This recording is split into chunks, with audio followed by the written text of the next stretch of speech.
Parce qu'avant, il était couvert de la gloire de Dieu. Il était déchu, condamné, la gloire de Dieu l'a quitté. Et le principe de la parole de Dieu, c'est que lorsque tu pèches, tu dois mourir. Alléluia. Et la justice de Dieu doit être respectée. Le pécheur doit mourir. Mais Dieu n'est pas que juste, Dieu est amour. Il doit aussi sauver le pécheur.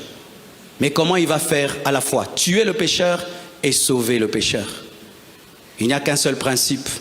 Il faudrait que quelqu'un se substitue et prenne sa place.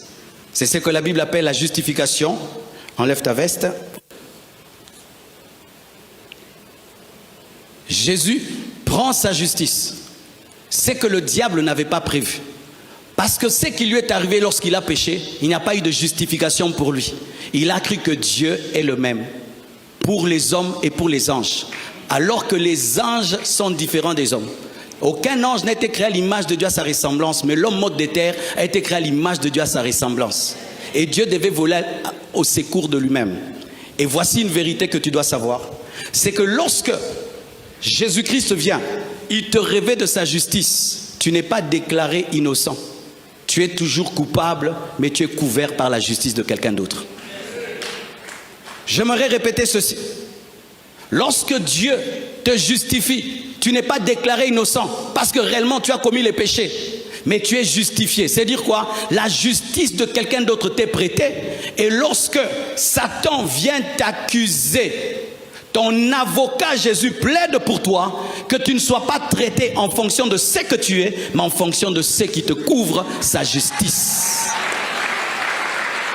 Dans le calcul du diable contre toi, il a oublié une chose, que Jésus pouvait se dépouiller de sa justice, te la revêtir, afin que lorsque Dieu te voit, qu'il arrête de te voir, mais qu'il le voie au travers de toi. C'est pourquoi la Bible dit que tout ce que vous demanderez en mon nom, parce que le Père bénit le Fils, élève le Fils, et quiconque présente le Fils obtient ce que ton Fils sans être le Fils.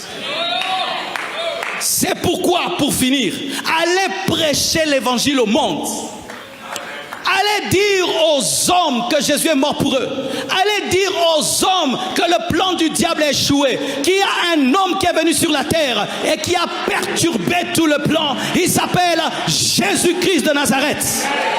Et s'il y a une manière encore plus grande de confondre le plan du diable, c'est de prêcher l'évangile. Prêcher l'évangile. Lorsqu'un homme entend l'évangile, il allait vers le péché et tu lui prêches Jésus, il croit et il est sauvé. Tu as perturbé le plan du diable. Moi que tu vois, si je n'avais pas reçu Jésus, je serais déjà mort du sida. Mais on m'a prêché, et Jésus m'est apparu, on a prié pour moi. Aujourd'hui je suis pasteur. Le plan du diable est échoué. Pourquoi? Parce que des chrétiens se sont donné la peine de m'aimer et de me prêcher. S'il y a une manière de perturber le plan du diable dans la vie d'un homme, prêche-lui Jésus. Parle-lui de Jésus. Annonce Jésus. Chasse les démons. Parle du plan qu'il a été justifié. Il a été justifié. Il a été justifié. Il a été justifié.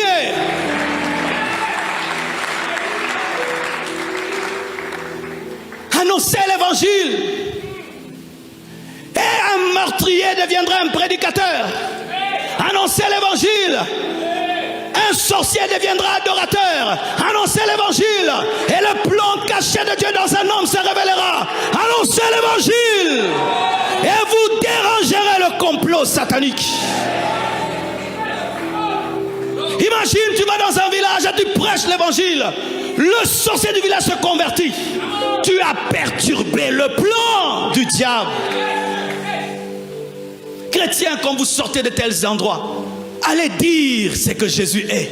Allez annoncer qui Jésus est. Faites entrer les hommes dans le bateau de l'église. Même si la personne t'insulte, reviens encore. Regardez les témoins de Jéhovah, ils reviennent au même endroit 12 fois, 16 fois. Tu as tué beaucoup de gens quand tu étais païen. Tu as une dette, tu dois sauver. Parle seulement. Annonce seulement. Annonce seulement. Annonce seulement. Et pour finir, c'est une manière d'aimer quelqu'un. c'est de prier pour lui. Parce qu'on n'est pas toujours fort dans la prière. Tu peux rentrer à la maison, tu as tellement prêché et tu pries un peu, alors que cette nuit-là, tu devais beaucoup prier. Mais s'il y a un intercesseur qui prie tous les jours pour toi, il présente ton esprit devant Dieu. C'est pourquoi je dis merci à tous les hommes et les femmes qui prient pour moi dans cette église. Vous savez, lorsque j'ai reçu l'appel de Dieu, j'avais tout le temps des attaques démoniaques maléfiques. Des esprits impurs m'apparaissaient. Des voix me parlaient dans ma chambre. Des serpents m'apparaissaient. Des chiens m'apparaissaient comme ça. Et un jour, j'ai eu une expérience. J'ai entendu des gens parler en langue dans ma chambre. J'ai même reconnu leur parler en langue. Et je les ai cherchés. À l'heure où j'ai entendu leur parler en langue, ils étaient en train de prier. Et ils priaient pour moi. Et puis Dieu m'a dit, dans ta vie, tu dois avoir des partenaires dans la prière. Il faut des gens qui nous donnent l'argent. Il faut aussi des gens qui nous donnent la prière. Même Moïse peut se fatiguer. Mais il a besoin d'Aaron. Il a besoin de Hur. Même si tu es Moïse, il te faut un Aaron, il faut un Hur. Et souvent, ces personnes qui prient pour nous, on les dédaigne, on les méprise, parce qu'on ne voit pas de manière tangible l'impact de leur prière. Un jour, on vient voir un des grands prédicateurs de l'Angleterre. On dit, quel est le secret de ton ministère? Et puis, il amène les gens dans la cave. Sous son estrade, il y avait une chambre de prière. Il dit, c'est là mon secret. Pendant que je prêche, il y a des gens sous l'estrade qui prient jusqu'à ce que je veux finir. C'est pourquoi mes prédications touchent le monde entier. Sois le plan de Dieu dans ma vie et que je sois le plan de Dieu dans ta vie.